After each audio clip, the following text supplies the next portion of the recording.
जी हाँ, ठीक है। अभी माफ़ करना, कुछ रिकॉर्ड आ गई थी टेक्निक वजह से। हेलो, कुछ साइन देंगे मुझे? That can start now. My God, धन्यवाद दर्पण।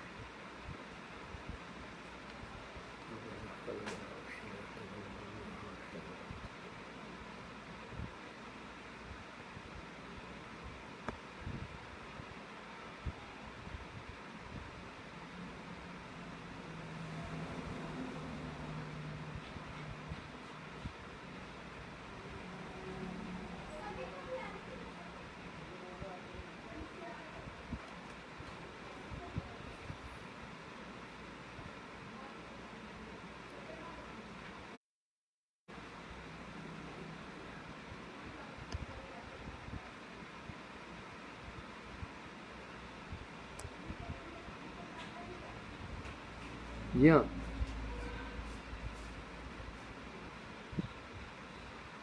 तो मैं आपसे कह रहा था, परमेश्वर ने मुझे दिखा दिया मेरी हकीकत क्या है, मेरी औकात क्या है, और मुझे दिखा दिया, एहसास करा दिया कि मैं जिस तरफ जा रहा हूँ वो मूर्खता का मार्ग है। मैं अपने आप को पहचान लूँ, कन्फेस कर लूँ कि मेरा जीवन बिना उसके व्यर्थ है, मेरे जीवन में अभाव है, उसको मैं कबूल करूँ। I should confess that yes, I need somebody, I need him, the one whom I know is my search, is my society given to me। समाज ने मुझे दिया है, वो हकीकत क्या है मैं जानता नहीं। बहरहाल मैंने अपने प्रार्थना में थोड़ा सा बदलाव किया। सबको प्रार्थना करने के बाद मैं कहता था, जो सबके ऊपर है, जो स्वयं सृष्टि करता है, जिसने मुझे बनाया है, जीवन दिया है, वो परमेश्वर है, तुझे मैं नमस्कार करता हूँ। इसको मैं देखा नहीं, इसका आकार नहीं, मुझे पता नहीं। गीता ने कहा वो निराकार है। जब मैंने ऐसे कहना शुरू किया और परमेश्वर की कृपा से मैंने पहचान लिया कि मेरे अंदर मैल ही मैल भरा है। मैं भूल गया जो मेरे धर्म कर्म थे, जो मेरी लोगों के बुजुर्गों की सेवा थी, आदर था, सब भूल गया मैं। मुझे याद आ गया, दिखा दिया परमेश्वर ने कि मेरे अंदर एक जाहिल इंसान बैठा है। मेरे सामने इंसान की कदर नहीं थी। मैं इंसान को ख़त्म करके आराम चाह की सकता था, इतना पत्थर दिल था मैं। लेकिन परमेश्वर मुझ पर कृपा की, मेरे पत्थर दिल को निकाला और नया मांस दिल दिया, जिसकी आवाज़ को सुन सके। जैसे मैंने रो कर कहा, हाय मैं पापी हूँ, हाय मैं दोषी हूँ, हे परमेश्वर तू सबके ऊपर है, तो मुझे क्षमा कर दे। अगर हो सकता है तो मुझे क्षमा कर दे। अगर हो सके, मुझे नहीं मालूम क्यों करेगा क्षमा, मुझे इतना मालूम हो गया मुझे क्षमा चाहिए। मुझे नहीं मालूम था कि वो क्षमा कर देता है। मैं क्षमा मांगने लगा और परमेश्वर ने मुझे क्षमा करके मेरे भीतर वो अगापे प्यार भर दिया।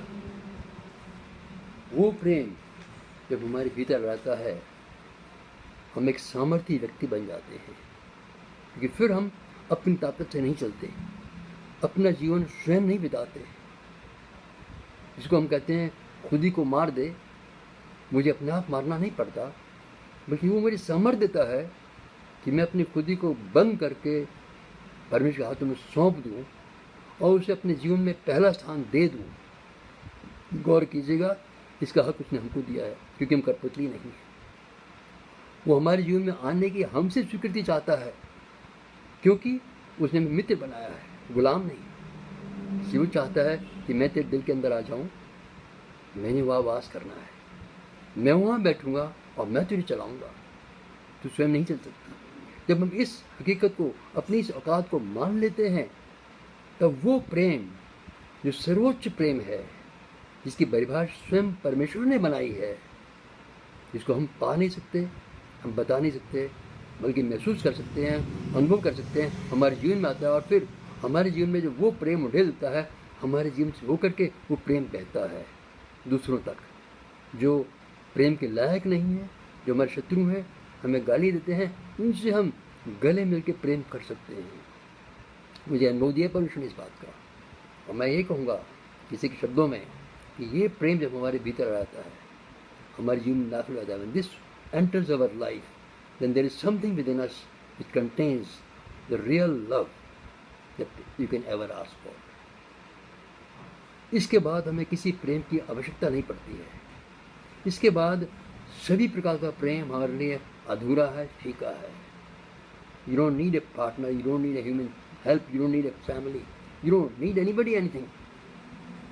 हम सब में रह सकते हैं, परिवार के साथ रहेंगे, परिवार में रहेंगे, लेकिन परिवार के होकर के नहीं रहेंगे। यानी हम उनके तौर तरीके के मुताबिक नहीं चलेंगे, बल्कि हम ये पहचान लें कि वो जो मेरे अंदर है वो उनसे बड़ा है, और उनको हम अपना जीवन बताना सिखाना चाहेंगे ताकि उनके जीवन में भी वो प्रेम उड़ेला जा सके और उनके पास भी वही शक्ति, वही सामर्थ्य, वही जीवन आ जाए जिसे वास्तव में जीवन कहते हैं। मुझे वो प्रेम मिलने पर वो जीवन मिला जिसमें मौत नहीं है, वो जीवन जो मृत्यु के ऊपर गालिब है, वो जीवन देता है, वो प्रेम जो असल प्रेम है।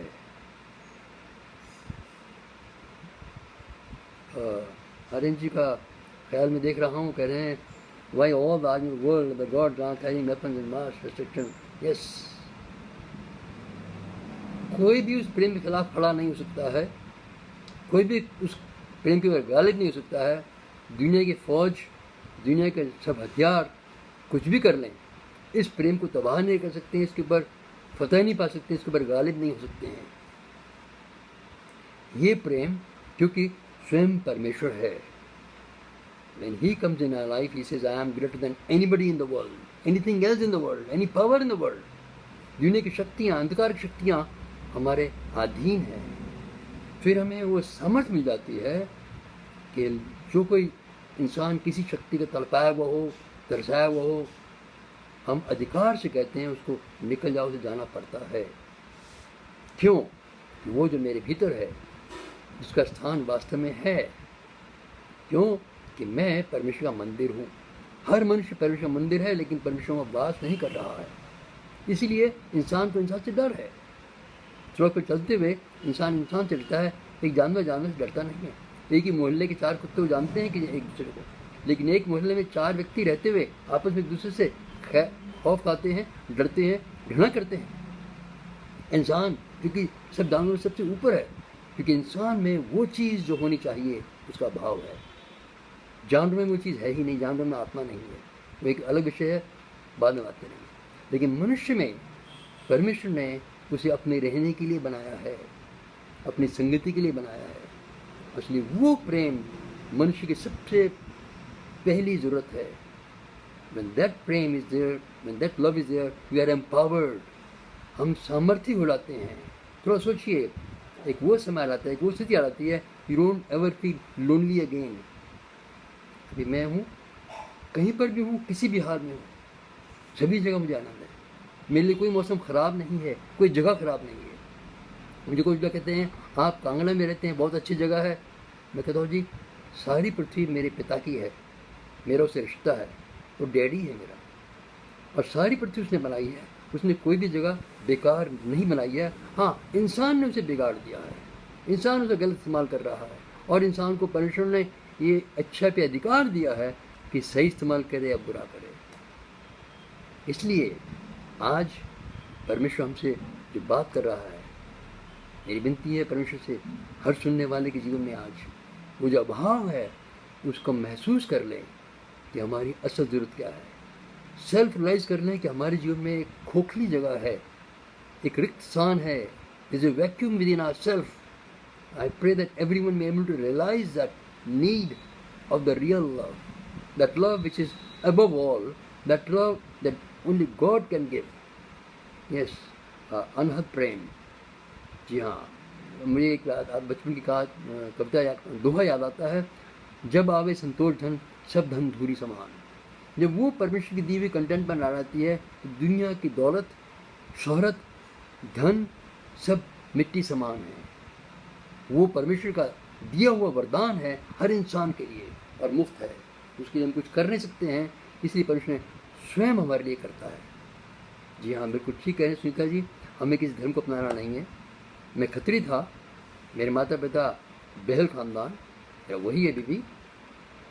मुझे परमेश्वर ने और हर इंसान को परमेश्वर धर्म के बंधन से ऊपर उठाता है। धर्म बदलना नहीं है, बल्कि परमेश्वर से संबंध बनाना है जो वास्तविकता है मनुष्य के जीवन की। और जब वो संबंध बन गया तब मनुष्य स्वतः ही धर्म की सतह से ऊपर आ जाता है। आज मेरे लिए सभी धर्म समान हैं। मैं अपने देश से बाहर कहीं जाता हूँ और मुझे कोई पाकिस्तानी व्यक्ति मिलता है, तो किसी और देश का व्यक्ति मिलता है, मुझे गले लगा लेता हूँ। वो हैरान होते हैं, मैं भैया मैं इंसान हूँ, आप भी इंसान हैं। ये हकीकत हर इंसान नहीं समझ सकता है जब तक कि उसके जीवन में परमेश्वर का प्रेम ना आ जाए। जब परमेश्वर का प्रेम हमारे जीवन में आ जाता है तो हम दुनिया के जो भी बातें हैं, दकियानुसी सी बातें मैं कहूँगा, उनसे ऊपर उठ जाते हैं। उठना पड़ता नहीं है, बल्कि स्वयं परमेश्वर का वो प्रेम जो हमारे भीतर वास करता है वो हमें ऊपर उठा देता है और हमें मौका देता है, आशीष देता है कि हम उसके द्वारा, उसकी आंखों से दुनिया को देख सकें। तब हमारे दिल में असल तरस आता है, असल इच्छा आती है मनुष्य की सेवा करने की। तब हम पहचान पाते हैं कि मनुष्य की ज़रूरत क्या है। हकीकत में हम देखें तो मनुष्य की हालत क्या है, उस पानी में डूबते व्यक्ति की है जिसे सिद्धांत नहीं चाहिए, जिसे व्यक्ति का हाथ चाहिए। परमेश्वर ने स्वयं आकर के हाथ बढ़ाया है और हमें पाप के सागर से, भ्रष्टता के सागर से, अनजानपन से उठा करके ऊपर अपनी गोदी में लेके आता है। उसने मुझे अपने कमरे में लेके आया है, अपने वजूद में लेके आया, अपनी बोझों में लेके आया, अपनी गोद में लेके आया और मुझे अपना वो स्थान दिया उसने अपने बेटे होने का, जो आज खुशखबरी में दे रहा हूँ आपके हर एक के लिए। परमेश्वर की ओर से बुलाहट है, he has a call for all of you. आप सभी को न्योता है, इन्विटेशन है कि आप उसकी आवाज़ के जवाब दें, प्रत्युत्तर दें, कहें हे परमेश्वर, हाँ मुझे भी वो प्रेम चाहिए, अपना दर्शन तू मुझे दे, जिसको मैं मानता हूँ वो मेरी समझ से था। मेरी मूर्खता दूर कर, मुझे बुद्धि दे और ज्ञान दे जो समाज संसार नहीं दे सकता, जो इंसान को नहीं दे सकता, सिर्फ आप दे सकते हैं। स्वयं गुरु परमेश्वर है, वो आपके जीवन में आना चाहता है और उसने मुझे दिया है मौका कि मैं सब कुछ छोड़ करके लोगों की सेवा में इसी बात के लिए लग जाऊँ, सिर्फ कि हर एक इंसान को बता दूँ कि इंसान की असल ज़रूरत क्या है। असल ज़रूरत वो प्रेम है जो परमेश्वर को देता है। God bless you. अभी आपका किसी कोई प्रश्न है तो आई एम हियर अवेलेबल। जी हाँ, राममोहन राय जी, सुनीता सेठ जी, सो नाइस ऑफ यू, अपना अटेंड किया है। और कोई सवाल है तो आप बात कर सकते हैं मुझसे।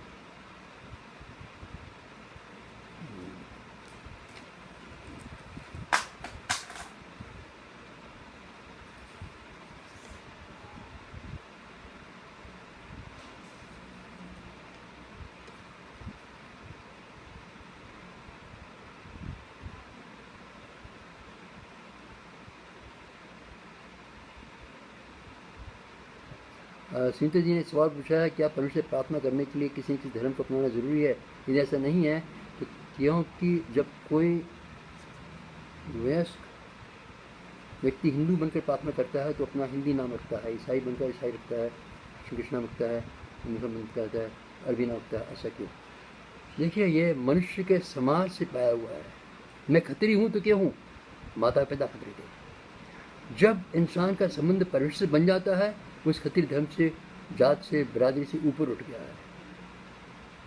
परमेश्वर हमारे धर्म को नहीं देखता है, उसने हमें धर्म दिया नहीं है, उसने हमें इंसान बनाया है और हमारी पुकार को सुनता है, चाहे हम किसी भी धर्म में क्यों ना हो या किसी भी धर्म को न मानने वाले हों, हम नास्तिक हों, हम हर तरह से गुनहगार हों। परमेश्वर धर्मियों के लिए नहीं, पापियों के लिए है, डॉक्टर बीमारों के लिए है। इसलिए जो भी आप धर्म में हो, किसी भी धर्म में क्यों ना हो, कहीं पर भी क्यों ना हो, लेकिन आप अपने धर्म के अंदर न रह करके आप पुकारें उसको जो सबसे ऊपर है, बस जिसे हम जानते नहीं है। हकीकत ये है, जिसको हम जानते हैं वो हमारा बनाया हुआ है, हमारे समाज का बनाया हुआ है। हम वहाँ तक न रहें, हम ये मान लें इस हकीकत को कि वो इंसान की बनाई हुई चीज़ है। जब हम उसको पुकारेंगे जिसको हम नहीं जानते हैं तो वो स्वयं अपने आप को ज़ाहिर करता है। फ़र्ज़ कीजिए मेरे सामने 50 लोग बैठे हैं, सभी ने वर्दी पहन रखी है, सभी एसपी बने हुए हैं, लेकिन उसमें असल एक ही है। तो अगर मैं कहूँगा I want to speak to SP, बाकी की हिम्मत नहीं होगी वो खड़े हो जाए कि हम एसपी हैं, क्योंकि जानते वहाँ एसपी है। अगर हम कहेंगे जी हजूर कोई मेरे से बात करेगा, तो कोई भी आके बन जाएगा कि मैं एसपी हूँ। इस तरह से अगर कोई भी इंसान ये कहे कि परमेश्वर तू जो स्वयं है जिसको मैं जानता नहीं हूँ, जो सबके ऊपर है, जिसने मुझे बनाया है, जिसने जीवन दिया है, तब जो स्वयं परमेश्वर है वो खुद आपसे बात करेगा। हमारी बात हमारे मुंह से बाहर तक ही निकल सकती है। स्वर्ग से कान झुका करके सुनने वाला परमेश्वर है, जो मनुष्य के दिल की पुकार को सुनता है। जी हाँ, वो आपके लफ्ज़ों पर नहीं जाता। सुनीता जी समझ रही हैं, वो हमारे लफ्ज़ों पर नहीं आता। हम किसी भाषा में बोलें, कितना भी बोलें, क्यों? हमारी औकात मैंने बताया, छोटे बच्चे तरह से जो सिर्फ रोना जानता है, उसको भाषा तो आती ही नहीं है। उसके रोने की क्या लेवल है, किस स्तर से रो रहा है, माँ जान लेती है कि गीला पड़ा है, टट्टी पड़ा है, इसको भूख लगी है, पेट दर्द है, वो अपने आप आती है। सर्वज्ञानी परमेश्वर स्वयं जानता है मनुष्य की दिल की पुकार को, और जैसे ही हम दिल से पुकारते हैं, हमारे दिल की आवाज़ को सुनता है और हमारे पास वो आना चाहता है। हकीकत ये है कि परमेश्वर हमें खोज रहा है, उसे हमारी संगति की लालसा है। इंसान सोचता है कि मुझे उसे ढूंढना है, जी है नहीं, हकीकत ये है कि वो हमें मिलना चाहता है। मैं जब फौज में था, फौज मुझे सब कुछ दे सकती थी, दुनिया की हर चीज़ मेरे लिए थी। घर में मैं सब छोटा था, मुझे कोई लाइबिलिटी नहीं थी। मेरी माँ को देख ली, मेरे बड़े भाई थे जो अच्छे अफसर थे, इसलिए सब तरह से आज़ाद था मैं। लेकिन फिर भी मेरे जीवन में वो तसल्ली नहीं थी। फौज में मैंने जो कुछ इंसान चाहता है वो सब कुछ मुझे मिला। 10 साल के अंदर ही मुझे सब कुछ मिल गया जो 30 साल में लोग पाते हैं। ऐसी ऐसी जगह मुझे मिली, ऐसी ऐसी पोस्ट मिली। लेकिन फिर भी मेरे जीवन में जो गैप था, जो रिक्त स्थान था, जो वैक्यूम था, वो वैक्यूम ही बना रहा। जी हाँ, और कोई सवाल? जी हाँ, पवन नारायण जी, आपने बहुत ठीक कहा है धर्म के बारे में, कि धर्म, मैंने कहा, इंसान की बनाई चीज़ है। धर्म के लोग विरोध करते हैं मेरी इन बातों का, क्योंकि इनसे उनका पर्दाफाश होगा। मैं ये कहूँगा, मनुष्य को रिफॉर्मेशन नहीं, रीजनरेशन चाहिए, और रीजनरेशन परमेश्वर देता है। उसने मुझे रीजनरेट किया, मुझे रिफॉर्म नहीं किया। रिफॉर्म तो मैं किताबों पढ़कर काफ़ी हो चुका था। जब मैं फौज में रहते हुए कहीं जाता था मिलने के लोगों से, तो मेरे विचारों को सुन के सोचते थे कि हाँ, अच्छा, हमारा दामाद यही बढ़िया है, न इसमें कोई ऐब है, न ख्याल है, और अच्छे ऊँचे दर्जे के ख्याल हैं इसके, अच्छे आइडियल्स हैं इसके। लेकिन व्यर्थ था वो। परमेश्वर जो हमें देता है वो संसार से कहीं बढ़ करके है, और वो स्वयं देना चाहता है। जी हाँ, चिंता जी कह रही हैं, संपूर्ण सृष्टि परमेश्वर ने ही बनाई है, सुधार के लिए अवतार लेने तथा नबी भेजने और बेटे भेजने की क्या जरूरत है? जबकि जर्रे जर्रे में समाया है। बहन, ये सबसे बड़ा गलत ख्याल है। सब सृष्टि उसी ने बनाई है, और मैंने कहा परमेश्वर ने इंसान को अपनी संगति के लिए बनाया है, और मनुष्य को अधिकार दिया इसके ऊपर। अब मनुष्य क्योंकि उस दोस्ती को खो बैठा, परमेश्वर से संबंध तोड़ बैठा, और परमेश्वर को छोड़ करके मनुष्य सृष्टि की संगति करने लग पड़ा, सृष्टि की पूजा करने लग पड़ा, और इसलिए वो जर्रे जर्रे में देखता है परमेश्वर कायनात को, उसी कारीगरी को। जर्रे जर्रे में परमेश्वर मौजूद नहीं है। घड़ी के अंदर घड़ी का मैकेनिक नहीं है, कंप्यूटर में कंप्यूटर का मैकेनिक नहीं है। हमें बनाया है परमेश्वर ने, हमारे अंदर रहता नहीं है। वो रहना चाहता है, और सिर्फ हमारे अंदर ही रह सकता है। वो किसी के अंदर भी नहीं रह सकता, जानवरों के अंदर भी नहीं रह सकता, क्योंकि जानवरों में प्राण है, शरीर है, आत्मा नहीं है। अब सुन लीजिए, इस बात को आपने उठाया है तो मनुष्य के 3 पहलू हैं, शरीर, प्राण और आत्मा। आत्मा सबसे आखिरी हालत में है, क्योंकि आत्मा मृत अवस्था में है, या कहूँगा सुप्तावस्था में है, लेटेंट स्टेट में है, परमेश्वर से अलग है, परमेश्वर से संबंध टूटा हुआ है। और शरीर सबसे ऊपर हावी है, जरूरत डिमांड करता है।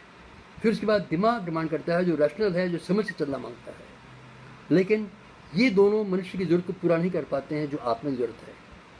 जब आत्मा की जरूरत पूरी होती है, तब हमारी अभिव्यक्ति, हमारी औकात, हमारा स्टेटस बदल जाता है। तब हम आत्मा, प्राण, शरीर हैं। तब हमारा आत्मा हावी है, गालिब है, सामर्थ्य है, डोमिनेट्स द टू।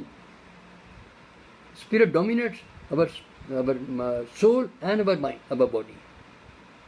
आत्मा जो कहेगी, दिमाग वो मानना पड़ता है उसको, क्योंकि आत्मा उसे समझाता है कि वास्तविकता क्या है। दिमाग संसार से पाता बातों को सीखता है, देख करके मानता है। आत्मा अनदेखी को पहचान लेती है, वो उसके नाम है विश्वास, जो परमेश्वर देता है। जो विश्वास हम पाते हैं संसार से, वो अंधविश्वास है। जो परमेश्वर हमारे संबंध बना करके हमसे बात करके हमारे अंदर विश्वास पैदा करता है, वो विश्वास है। जब वो विश्वास रहता है तो दिमाग पीछे और आत्मा आगे बढ़ाती है। तब इंसान की वास्तविकता होती है आत्मा, प्राण, शरीर। आत्मा है जो मैं और आप हैं, जो हम इस शरीर में रहते हैं। इस शरीर में रहते हुए इसका नाम है। लेकिन जब आत्मा इसमें निकल जाती है तो कहते हैं ये फलाने की लाश पड़ी है, फलाना पड़ा नहीं कहेंगे। दरअसल में हम इस शरीर में रहते हैं। आपका सवाल था उसको आने की ज़रूरत क्या है? जी हाँ, हम मनुष्य हैं। मैं मिसाल दूंगा आपसे। एक चींटी चल रही है, एक चिड़िया बैठी है, हमने उसे रोकना है, बताना है कि आगे आग है, तो चींटी घबरा जाएगी, चिड़िया उड़ जाएगी, समझ नहीं पाएगी, हो सकता है वो जाल में फंस जाए। लेकिन हम चिड़िया बन करके चिड़िया से बात करते हैं तो चिड़िया बात समझ जाए कि हाँ आगे फंदा है, मैं पीछे हट जाऊँ।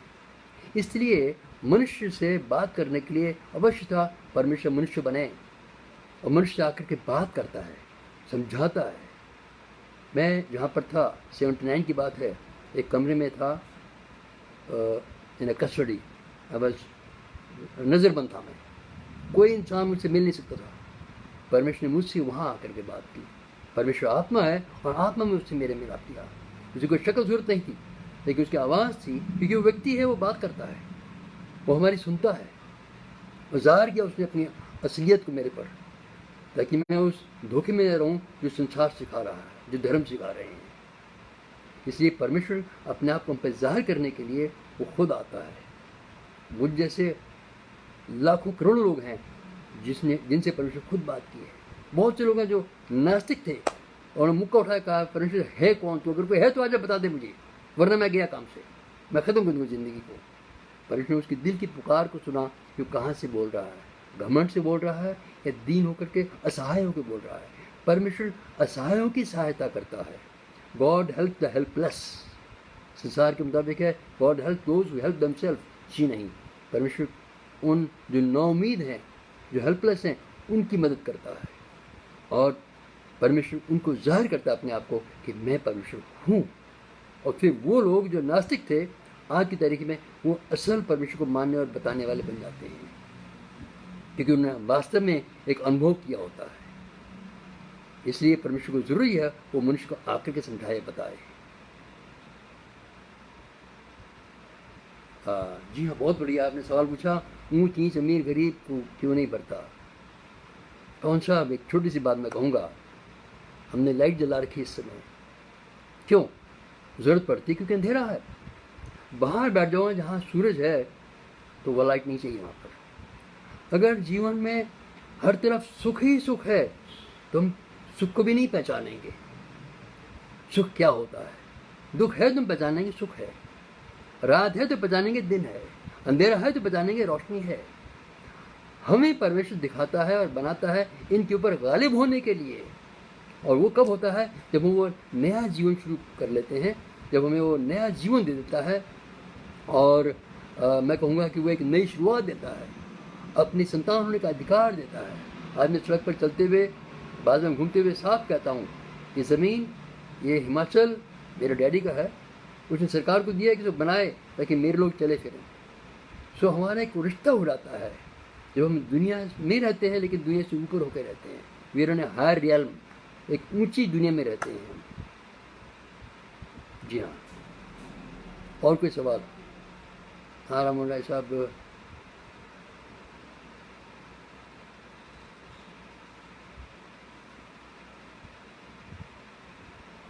जय राममोहन राय साहब, बहुत बहुत धन्यवाद आपने जो मेरा परिचय दिया है। परमेश्वर आपको आशीष दे। और कोई सवाल? सुनते जी, मुझे आशा है आपको जवाब मिल गया होगा कि परमेश्वर क्यों आया इस दुनिया में, क्यों आना चाहता है, हमारे जीवन में क्यों वो आना चाहता है।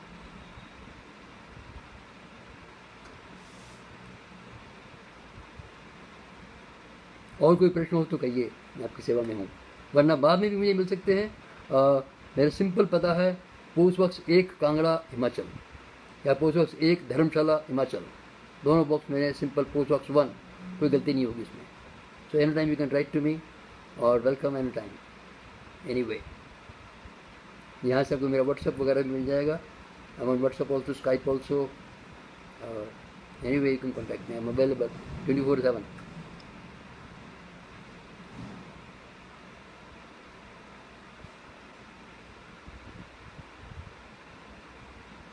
और स्मृति जी का बहुत धन्यवाद करता हूँ आखिर में मैं, जिन्होंने मुझे बता दिया सब कुछ यहाँ करने के लिए, आने के लिए। और डॉक्टर एडवोकेट पवन आर्यन साहब, आपको धन्यवाद करता हूँ। मेरी विनती है सभी के लिए, परमेश्वर आपको जीवन में वो आशीष दे जो अद्भुत है और अनमोल है, वो सब आपके लिए है।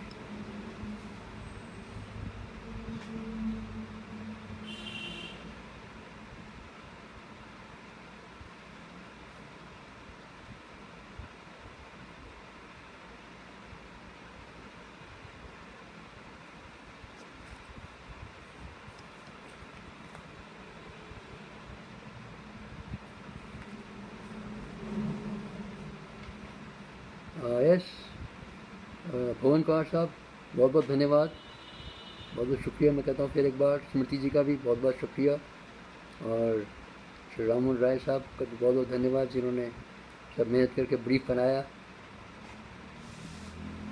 और पहले भी काफ़ी लोग आए थे, इसमें जो कनेक्शन टूट गया तो काफ़ी लोग चले गए, क्योंकि मैंने इन्वाइट किया था उनके उसमें। So that's it.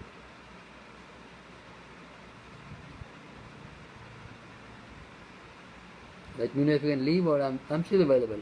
मेरे पास टाइम है आपके लिए।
अच्छा, कोरोना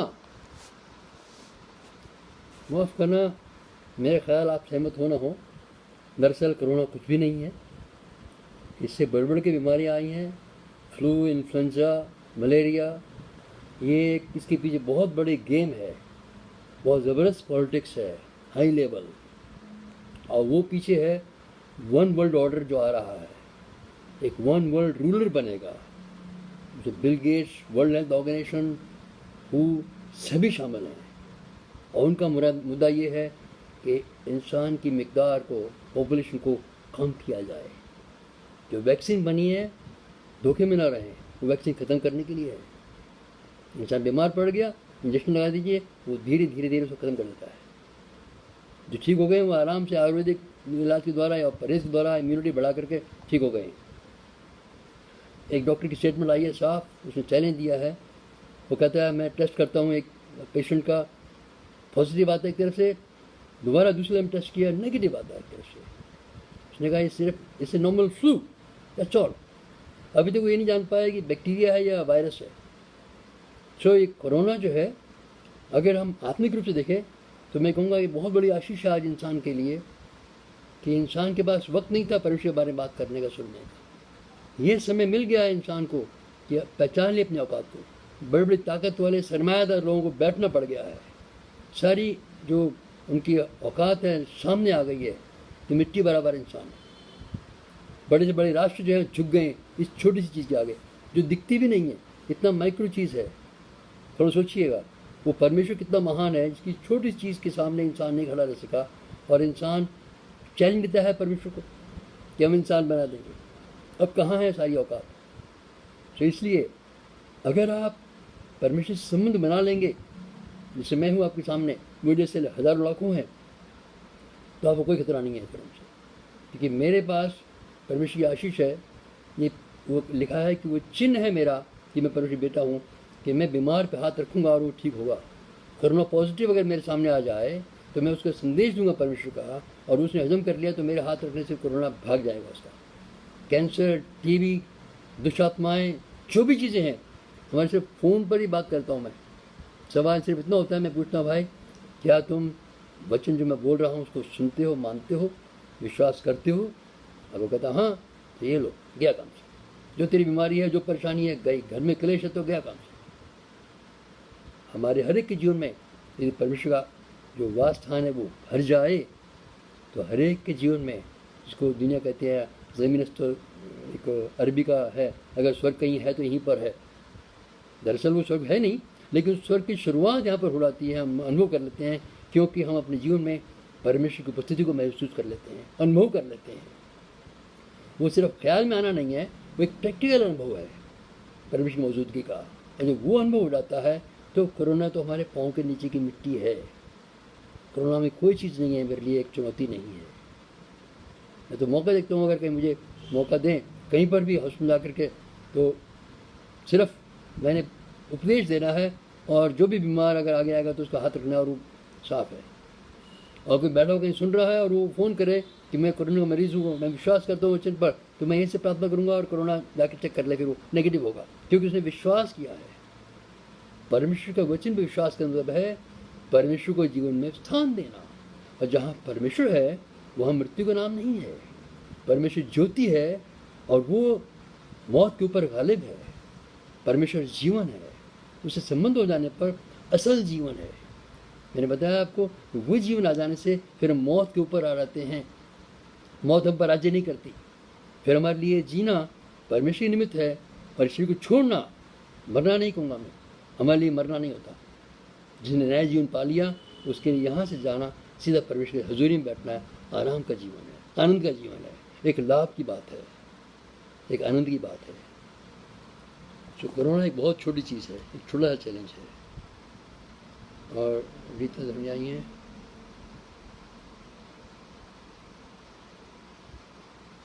क्योंकि सब परमेश्वर ने बनाया ही नहीं तो वो कैसे भरेगा? जिसने बनाया है वही भरेगा, यानी इंसान को।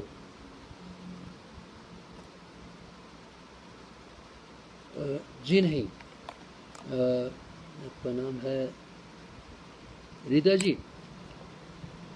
इंसान ने परमेश्वर की दी हुई सब चीज़ों को बिगाड़ा है, पर इंसान में इतनी औकात नहीं है कि उस बिगड़े को बना दे।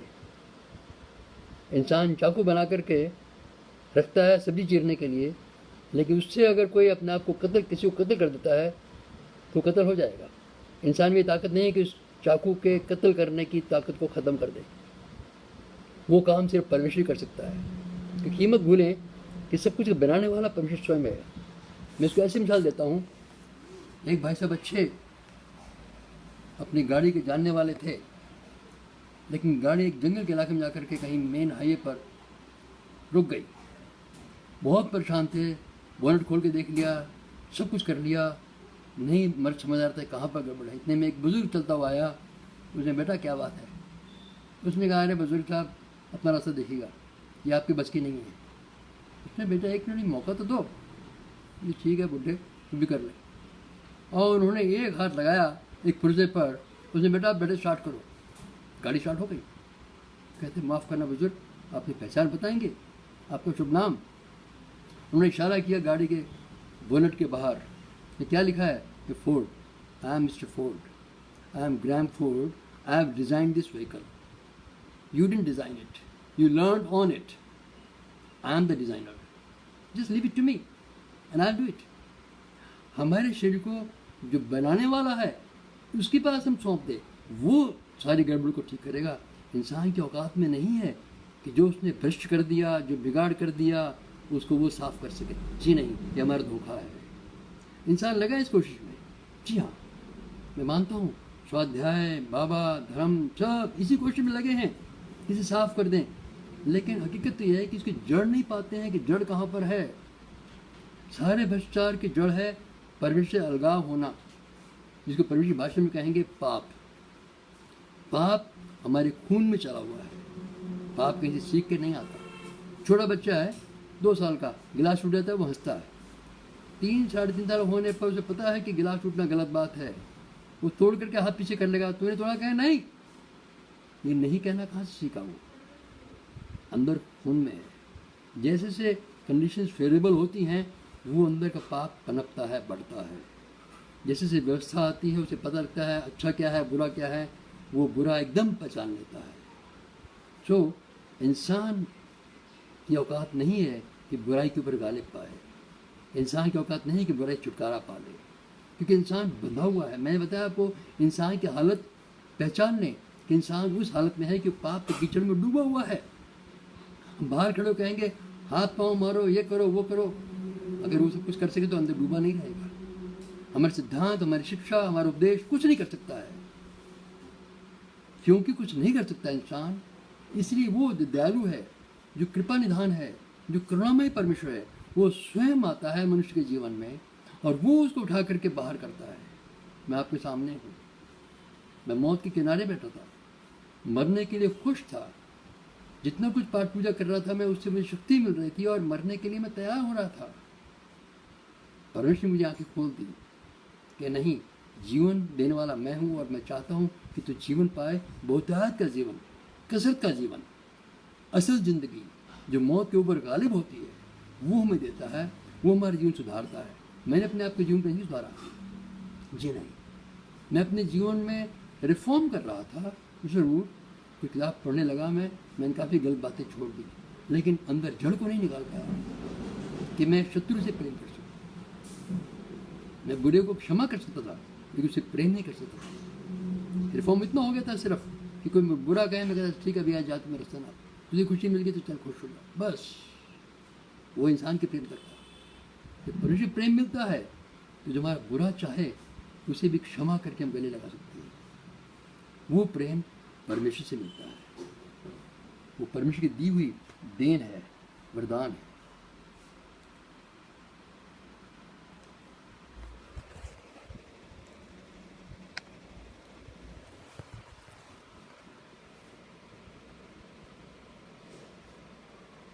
या शायद मुझे उम्मीद है रीता धर्ममृत जी का सवाल जवाब मिल गया होगा कि मनुष्य भेदभाव को दूर नहीं कर सकता बल्कि परमेश्वर करता है। मेरे जीवन से भेदभाव परमेश्वर दूर किया है और मुझ जैसे लाखों करोड़ों लोग हैं जिनके जीवन से ये बातें जो अनुभव हो चुकी हैं और उसने दूर किया इस बातों को। हमें उस चीज़ से ऊपर उठाता है परमेश्वर। जो धर्म कर्म या हमारा स्वभाव स्वाध्याय नहीं हटा सकते, नहीं उठा सकते हम।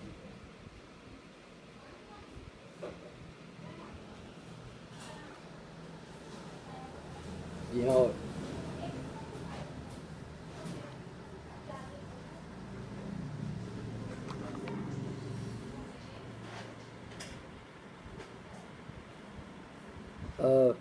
हाँ, पवन जी ने एक और बात की थी, क्या कोरोना को परमेश्वर ने भेजा है?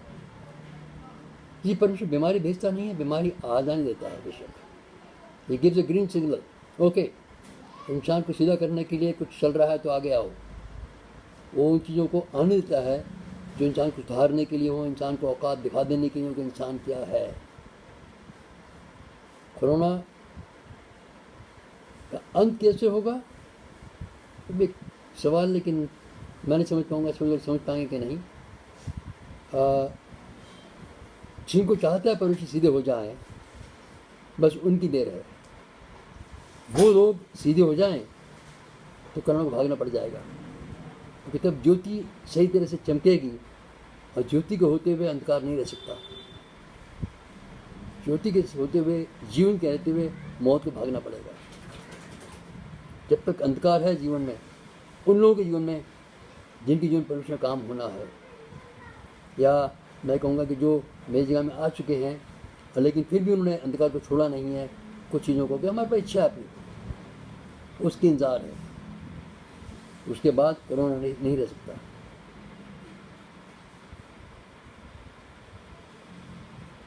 अब बाकी इसके पीछे अलग बात है कि पॉलिटिक्स के पीछे और बाकी एजेंसी के पीछे वो अलग बात है। हम ये ना भूलें कि एक बहुत बड़ी वर्ल्ड में बदलाव आना है, एक वर्ल्ड गवर्नमेंट बननी है, उसकी तैयारी हो रही है। ये सब चीज़ न्यू वर्ल्ड ऑर्डर है, वन वर्ल्ड ऑर्डर बन रहा है, उसकी काफ़ी तैयारी हो चुकी है, उसका हिस्सा है।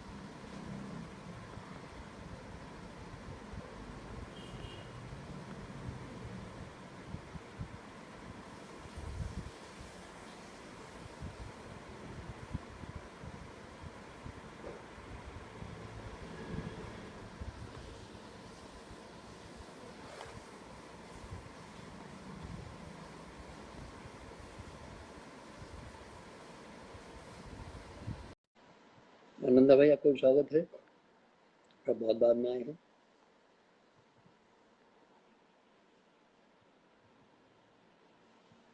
और कोई सवाल? मैं सेवा में हाजिर हूँ।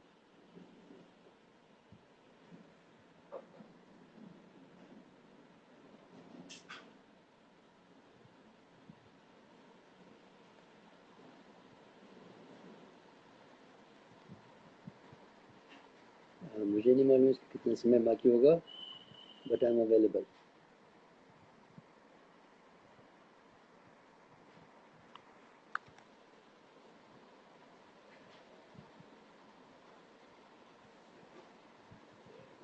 जितेंद्र कांग भाई, स्वागत है आपका भी, राजस्थान से, बहुत दूर से हैं।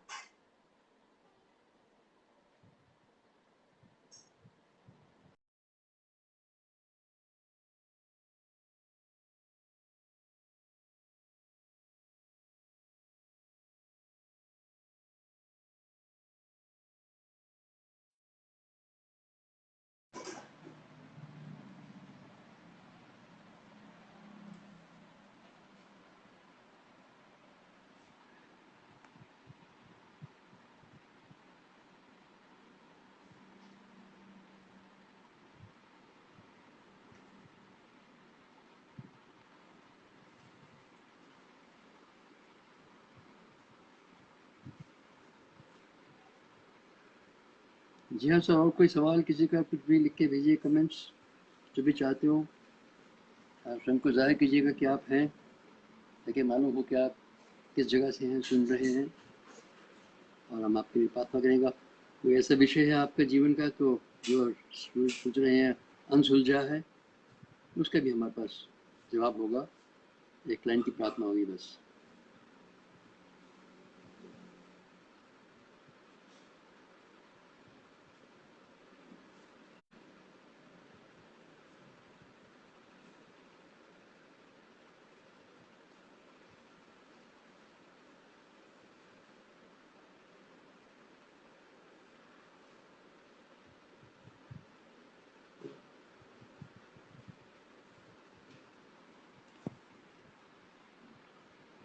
ये भैया, इसमें प्रोविजन है, मुझे समझ नहीं आ रहा आप कैसे वीडियो पाएंगे।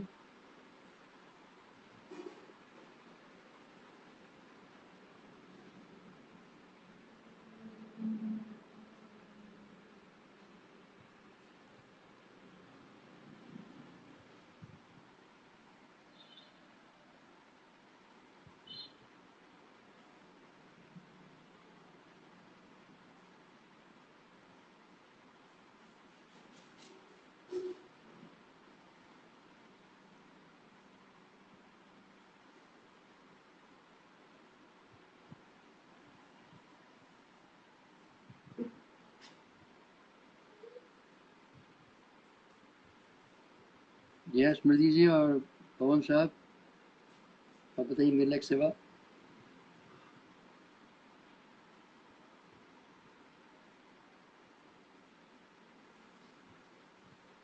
नंदा भाई, टेक्निक मुझे पूरा नहीं मालूम है किस तरह से आप आ सकते हैं, तो प्रोविजन है ज़रूर ऑन आने का, शायद परमिशन मौका दिया, नेक्स्ट टाइम आपको मौका मिले आने का।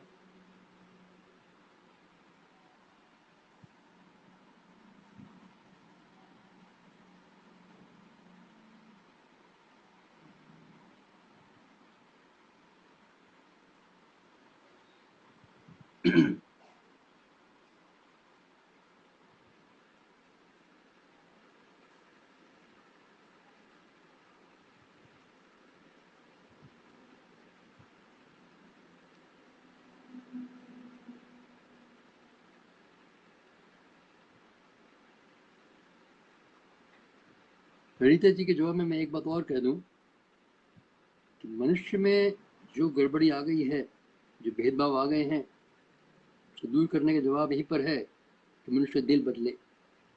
और दिल बदलना मनुष्य के अपने हाथ में नहीं है, वहीं पर है कि हम सौंप दे पुकारे परमेश्वर को, और वो हमारा पुराना दिल, पत्थर का कठोर दिल निकाल करके हमें नया दिल देता है, जो उसकी आवाज़ को सुनता है, उसकी तरह से देखता है।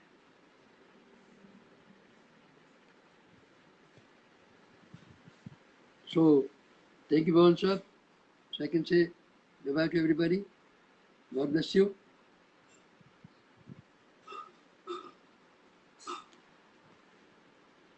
And I could quit. क्या आप करेंगे मुझे quit?